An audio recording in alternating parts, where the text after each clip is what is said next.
പൂരം നക്ഷത്രം. ഇവർ സംഭാഷണ ചാതുരി കൊണ്ട് ആരെയും വശത്താക്കും. ഇവർക്ക് മേലുദ്യോഗസ്ഥരുടെ പ്രീതി നേടുവാൻ എളുപ്പമാണ്. സ്വാശ്രയശീലരാണെങ്കിലും മറ്റുള്ളവരുടെ സഹായത്തോടു കൂടി മാത്രമേ ഇവർക്ക് പല പദ്ധതികളും നടപ്പിലാക്കുവാൻ സാധിക്കുകയുള്ളൂ. ഇവർക്ക് ആത്മാർത്ഥ സുഹൃത്തുക്കൾ കുറവായിരിക്കും. സത്യസന്ധരും വിവേചന ശക്തിയുള്ളവരും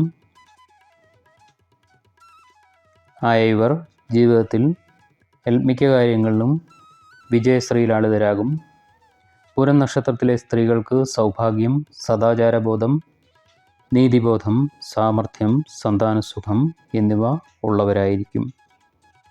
ഇവർക്ക് ശിരോരോഗം, പ്രമേഹം, നേത്രരോഗം, ഹൃദയരോഗം എന്നിവ പിടിപെടാനുള്ള സാധ്യതയും കാണുന്നുണ്ട്.